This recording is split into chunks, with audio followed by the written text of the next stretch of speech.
Welcome back to Katrina's Creations Knitting Podcast. If you're a first-time visitor, thank you so much for stopping by, and I hope you enjoy the show. My name's Katrina, and this is kind of a knitting, spinning, crafty type of podcast. I hope everybody had a wonderful Thanksgiving. We had a nice time with my side of the family. We were with them this year, and so we had a good time. It's been a crazy busy week yet again. It always is when we get close to Christmas. I've got all the shopping done. All the presents are wrapped. The cards are ready to go. You have permission to hate me.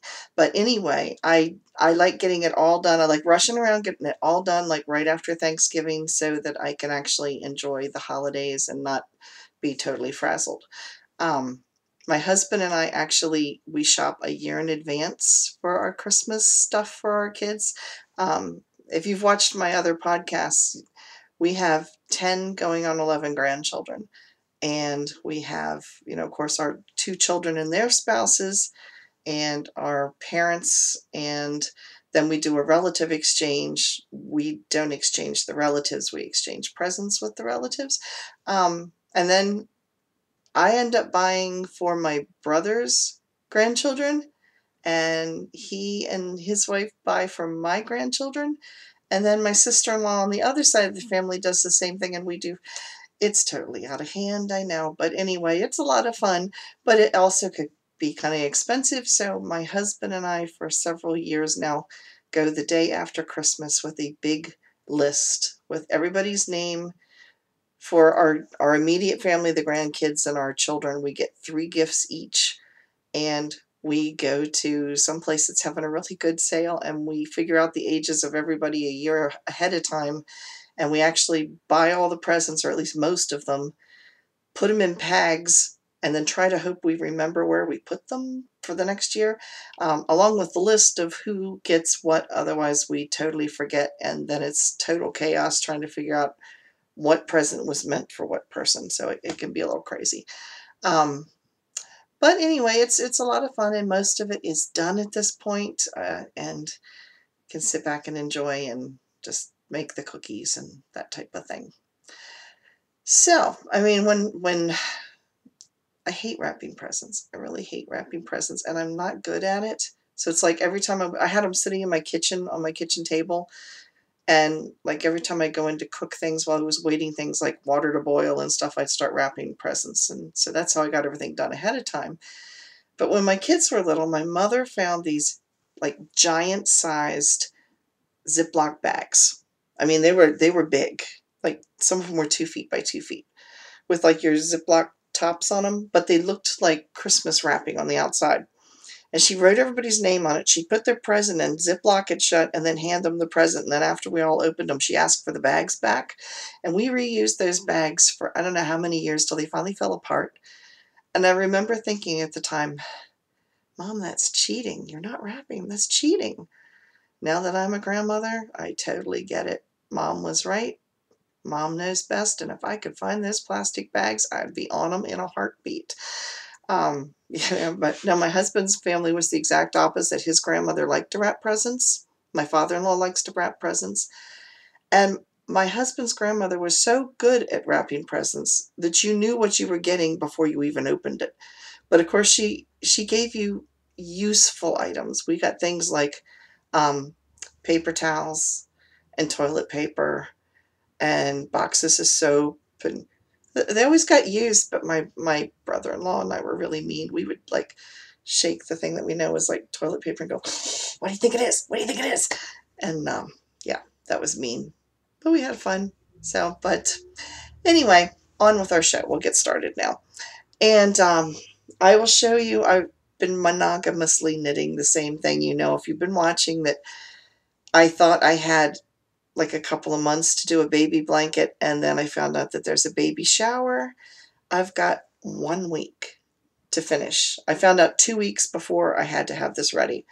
So I've been frantically knitting all week long, and I can safely say I'm at least halfway there. I mean, it's not going to be a huge baby blanket, but here it is. This is where I was at last week. right here. So I have knitted to there. So I can hold this back. So it is about maybe 14 inches tall at this point. So like I said, it's not going to be it's not a huge baby blanket. And I think if I had been knitting it with heavier weight material, fiber, it would have gone faster. But this is fingering weight at best. It's between lace weight and fingering weight. It's not like sport or sock weight. If I had had sport or sock weight, I think it would have been done by now. Because I'm only using, I think these are size 4 needles. So I'm knitting like crazy. It's nuts, but I'm knitting like crazy. But I'm hoping to get it done. So the next thing I thought I would show you is, this is a shawl that I've made in the past. It's actually, I guess, would be considered a wrap. Since I don't have a finished object, I wanted to at least show you something that was done. It was from a Craftsy kit, but you can buy the pattern as well on Ravelry. And this is the Architecture shawl or wrap that was out. It was very popular a few months ago. Let's see if I can get up close enough so you can really see it. It starts at a point, and it changes patterns like every so many rows. I can't tell you how many rows because it is a paid for pattern. See if I can keep going and going and going.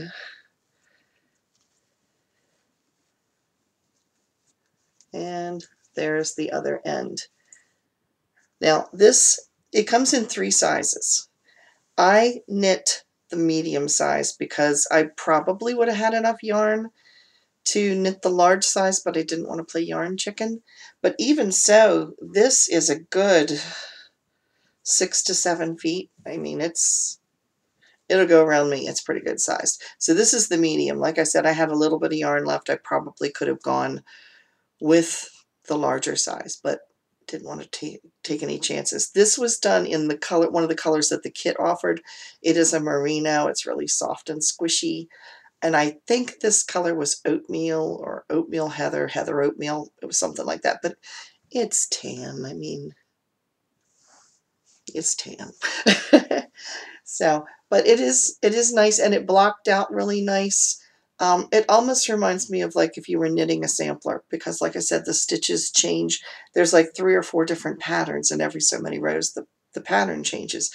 So it's a fast knit too. Because of that, it keeps you, if you don't like a certain pattern, you aren't going to have to do it very long, and then you're going to move on to a different pattern.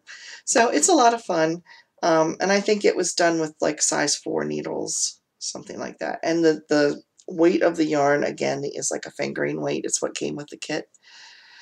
So would I knit it again? Absolutely. I just haven't decided with what. Which brings me to another thing. Tomorrow is actually my birthday. And so my husband was like, well, what do you want for your birthday? I was like, need to ask. No, I didn't ask for yarn, but I did ask for some patterns. There was some paid for patterns on Ravelry that I've had my eye on. And if you remember this yarn here that I got on vacation, how pretty is that? It goes like from pink to an orangey red to a real deep like blood red and back out again. It's really pretty. And then it's got this brown in there. And this is the same color brown. And it's like a sock weight yarn. In fact, I think it is considered sock yarn. I am going to do Dragonfels. I think that is by Melanie Berg, if I remember rightly. So anyway, yes, I'm going to do that pattern, I think is what I've decided on to do with this. But I'm also going to purchase Bendy Arrows. That is by Charlotte Bory. And she has a podcast called Charlotte and Gus. Gus is the cat. And she lives in Paris. And she has a really nice podcast if you haven't watched it. She's really good. But the shawl's really, really pretty. And I've got some pink and gray that's just calling for that pattern. So I think I'm going to do that one with it. And then I was watching By the Lakeside, which is also a new podcast. And the lady that does that, she's just the very calming voice. She's very pleasant to listen to. But she held up a shawl on her latest episode, and it's called the Arvent shawl. And so I'm going to get that one. And I don't know who that is. I will put up on the screen who the different shawls are by if I got them wrong. But one is called the Arvent. I'm doing the Dragonfels. I'm doing the Bendy Arrows. And I'm doing On the Spice Market. And I have the yarn for On the Spice Market as well. I bought some different shades of like pinks and grays and purples. So that's what I'm going to do for On the Spice Market. So today's episode, I thought what I would talk about was how to save money with knitting. I mean, knitting can be a cheap hobby. It can be an expensive hobby. It depends on what you go in for. And so I thought I would show some alternatives to things to pick through. So we're going to get started first with Notions bags. So I went and looked. I bought my Notions bag. I mean, any cosmetic bag is going to work for a Notions bag. They basically are just any kind of little bag. You can find them on eBay really cheap. Most of them I've gotten off of eBay really cheap. I bought this at Ikea years ago. Sadly, they don't sell it anymore. I love this bag. It was $2.99 and it's canvas and the zippers are really good quality. I'm kind of a zipper snob. I like good zippers. I don't like to have to stop what I'm doing and have both hands to be able to open it or shut it. I like to be able to do that. So this one is much easier. You can always tell a good quality zipper. I don't know if you will see it because of the light. The closer the teeth are together, the better it is. And these teeth are very good. It's a very good quality bag. And it was only $2 and it came $2.99 and it came in a bunch of different colors. But I looked online yesterday and I don't see it on their website anymore. But anyway, this is what I use for a Notions bag, and I stick the outside zipper. I put in things that I get all the time, like my scissors and my tape measure and a crochet hook, you know, for fixing the ends and picking up stitches that I've like lost somewhere. So, and then the bigger things I keep inside in here, like my needle guides and needle sizers and, you know, that type of thing. Now, something else though, a friend of mine made this for me, and this you could do from the dollar store. Dollar store is also a good spot to get things. I have a pencil case I got from the dollar store, just a little canvas one, and you can use it for like crochet hooks. You know, just look for the cheap dollar spots. They work. This is a pot holder. Okay, now if you're going to make this for yourself, you have to have a pot holder that has a loop on the side, midway on the side, or you have to attach a loop there. Put a button on this side, but here's where the special part comes in. This side. All this is are snack size Ziploc bags. There's 3 of them on this side, 3 of them on this side, and this coming down through the center is bias tape. And it's, or any kind of cloth will work, just a strip of ribbon, and then she sewed up one side and down the other side to hold all the bags in. And I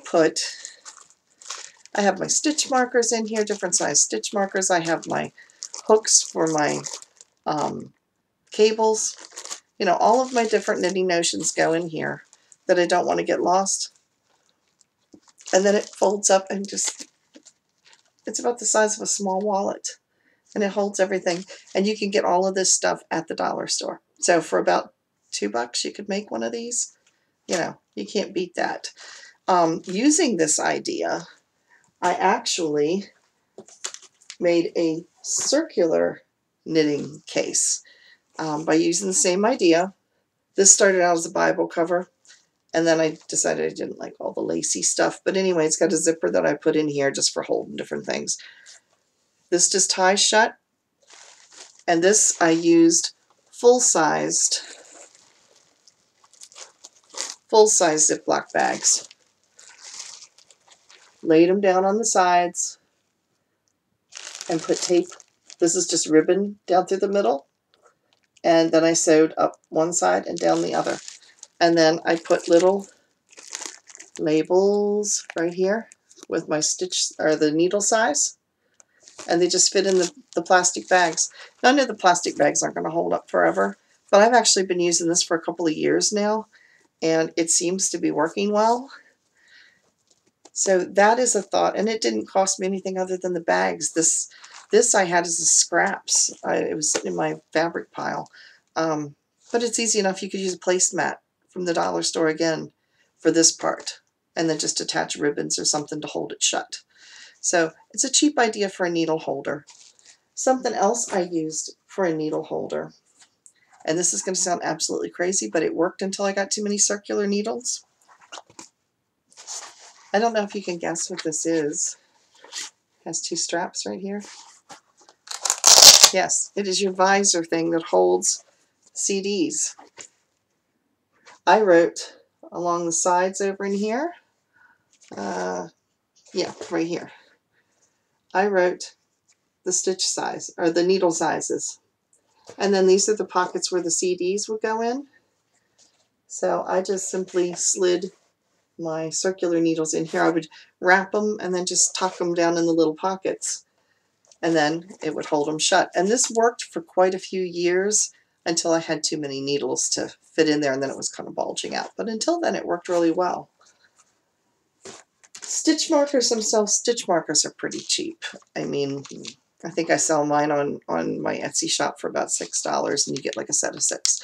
I mean, they're pretty cheap. But if you don't have that, if you get the 40% off coupon from like Hobby Lobby or Joann's or something, and then go to their jewelry department and buy the jump rings. These are colored. I'm going to actually be attaching these to my stitch markers in my Etsy shop, because the stitch markers I have in there they're not split rings. They're solid rings to go over your needles, but they will only work up to like a 7mm needle. So if you knit with like worsted weight, with anything with bigger needles, it's not going to work for you for stitch markers because they're too small. So I'm going to actually use some of these to make some of my stitch markers a little bit bigger. But these would work all by themselves, as long as you make sure that the split rings, you just got to take some pliers and make sure that they're really locked together well so it doesn't snag your thread, because that would not be a good thing to have them snag. Talk about snagging. I've had an awful time with this baby Afghan that I'm knitting. My hands get so dry in the winter time. You know, if you've got suggestions of what to put on my hands because they get so dry and cracky, they're actually snagging the material as I'm trying to knit. So I keep putting hand cream on and hand cream on and hand cream on, and it's still, you know, I feel like I've got to grease up before I can start to knit. So that's been a little rough lately. Now we're going to talk about project bags. Now, you can use anything as a project bag. I have used old pocketbooks. I have used large cosmetic bags. This actually was for putting sheets. It came in a sheet set, you know, with the zipper on the front. That's all this was.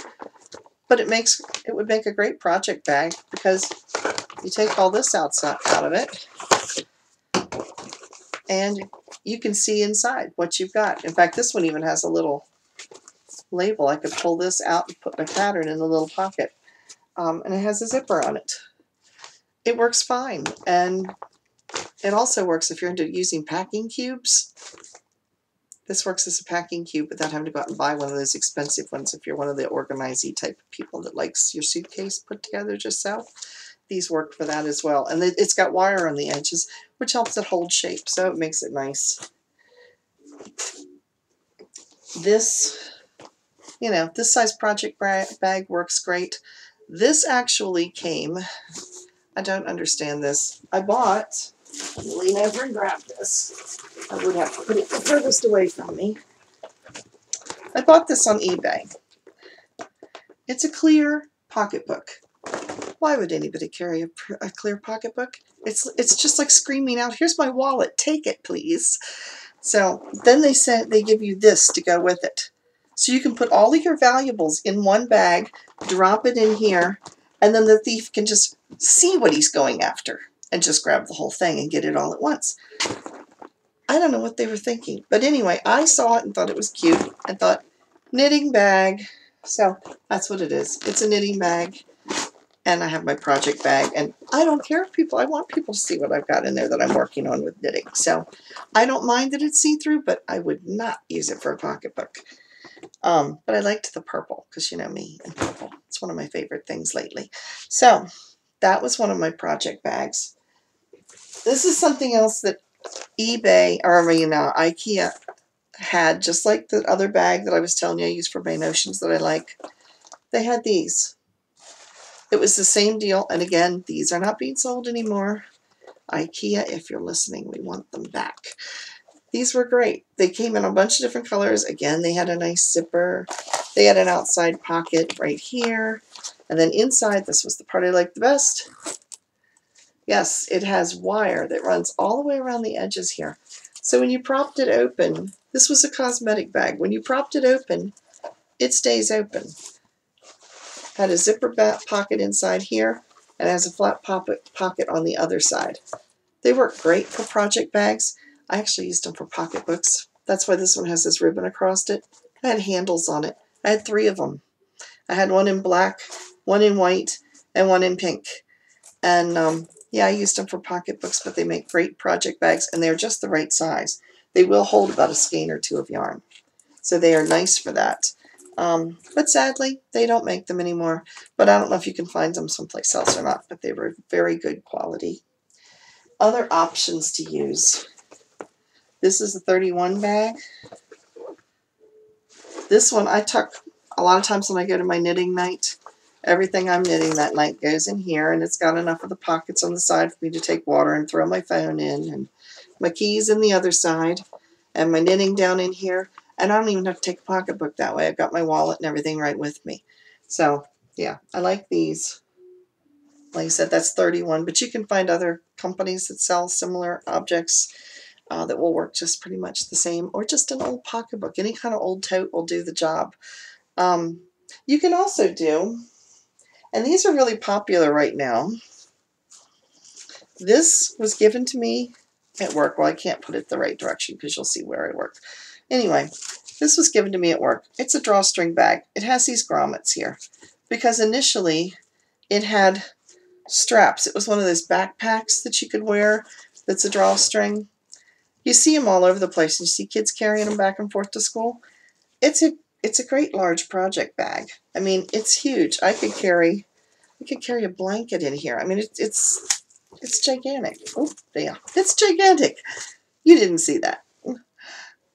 So that's one idea.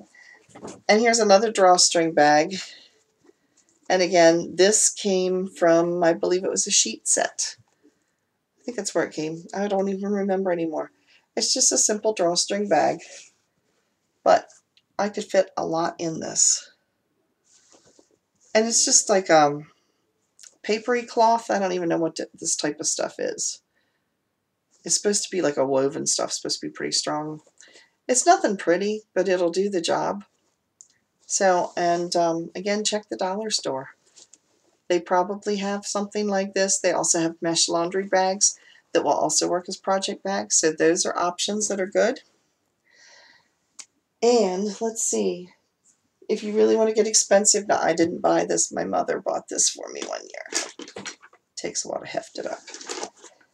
I need to clean this out, but this is one of the, it is like an organized, well, it's supposed to be organized. It's not right now. I've got everything stuffed in it. These are my needles and stuff. Like for those giant oversized that, who knits with those? I use them for broomstick lace. I've never knitted anything with those size. But talk about cosmetic bags. There's one right there that I've got tatting in. And here is the pencil bag that I use for crochet hooks.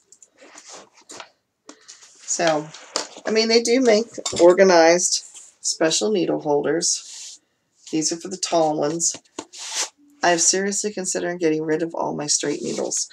I don't think I use them at all anymore. I don't have fancy needles. I don't have expensive needles. Most of the circular needles I have, in fact, I think Yeah, other than about 3 or 4 different sets, I think all of them I've gotten off of eBay. And actually, there's one that I've gotten that's a metal set, and I love it. I use it all the time. It's got really good connections. In fact, it's what is on it is on the baby Afghan now.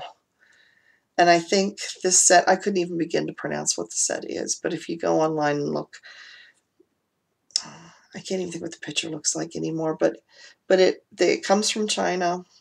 They are smaller needles. They're not going to go up to the larger sizes, like 8s and above. They are, for the most part, I think the largest might be 7, and they go down from there. But they're just metal. They've got a bent end, and the connector right here is just so smooth. Like I said, they're a cheap set. I think I got 8 needles for, it was under $10. I really like them. I got some bamboo. I have a bamboo set too, and there was about 8 of them in there. Those were larger needles, but I have had problems with those where the connector is. The tubing has a lot of memory in it, and as they've gotten older, because I've had them for quite a few years now, the glue is giving way, and so I've had to re-glue some of them to put them back onto the needles again. There's nothing worse than being in the middle of knitting and have the needle separate, and you end up, the whole row comes out. And that's what I have to watch with this set. But these I absolutely love, and everything slides on them. They don't have a lot of memory. They're just so nice to knit with. And they came off of eBay, and they were cheap. Like I said, there's lots of expensive things out there. But I don't really spend a whole lot on my instruments of my craft. I try to do it as cheap as I can. My kids say I've got cheap plastered on my forehead. In fact, when my son was at home years ago, he was a teenager, he and my husband lost me in a store. And my son goes, "Look for the clearance sign. It attracts Mom like a bug to the light." Sure enough, that's where they found me. I was in the clearance section. So anyway, one last idea. I know that the yarn bowls are really popular right now for holding your ball of yarn, and they're a pottery, and they've got like a jagged cut down through the center, and your yarn goes through there, and it holds it in place while the yarn's like rolling around. It doesn't go anywhere. There you go. Teapot.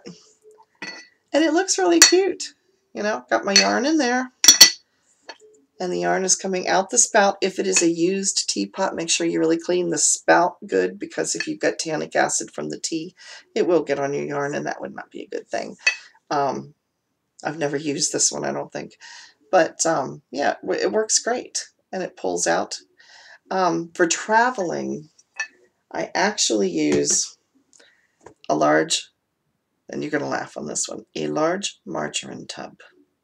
I put a hole in the cover about this big. Make sure your hole is completely round. If it's jagged, your yarn will snag on it. But I like to knit while we're in the car, but I don't want my yarn rolling around all over the dirty floor where my feet are. And I don't want it to take a chance of rolling over to where my husband's driving, or, getting lost and tangled around someplace. So I actually have, the great big 1-pound margarine tubs. And I put the yarn in there, and I put the lid on, and it's got a hole. I bring the yarn up through it, and I can sit it on the floor, and it might tip over. I mean, I guess you could put some weight in the bottom of it if you didn't want it to do that. You could put a bean bag or something in the bottom of it, and then put your yarn on top. But it does keep your yarn from rolling all over the place, and it doesn't cost you anything because you've already bought the margarine tub for the margarine anyway. So, hopefully today's ideas have helped you a little bit. Oh, and one more thought with yarn itself. And this really sounds like a crazy idea. It depends on how hard up you are for yarn. I see my husband and I go to an auction every week. We see yarn at the auction constantly. Now, granted, most of the time it's acrylic yarn. And sometimes it's in like red, green, and white. Somebody's leftover Christmas stash. But you do see other colors. I've seen boxes of Red Heart yarn. The only thing you need to watch so that you don't end up with a Yarnzilla issue like I was telling you about last week is to make sure it doesn't smell like smoke or mildew, because those are 2 odors you won't get out. Other spots to look at are yard sales, tag sales. And this one kind of really sounds out of the box, but if you are looking at a flea market and you see somebody's, or a yard sale, and you see a really pretty sweater, not so much the style of the sweater, but you like the yarn in the sweater, it might take you a little time, but you could buy the sweater and unravel it, and then you've got the yarn. The same with Afghans. You might find Afghans. Now, those are going to, for the most part, be acrylic. But you can buy those and then take them apart and make your own designs, and then you can get them for pennies a piece. If you're going to a tag sale or somebody's yard sale, you can pick up a sweater for under $2. And just look at what the fiber content is. It might be cashmere, it might be Angora. And, that's a score if you can get it for $2. If it's worth your time to take the sweater apart, you can have some decent yarn out of it. So it's just a thought. To try to save money. Economics are a little tight right now. Our economy's, it's rough, and it's Christmas time. And so I thought maybe this segment would give some options for those that want to do things but maybe don't want to spend a lot in order to do them. And this is totally contrary to my Etsy shop being available. But anyway, see, I got your back. But anyway, I hope you all have a wonderful week, and I really, really hope I finish this baby blanket by next Saturday. If not, she's going to get a baby toy and an IOU in the wrapper. So hopefully we'll be done. Anyway, thanks again for watching, and I will see you next week. Bye.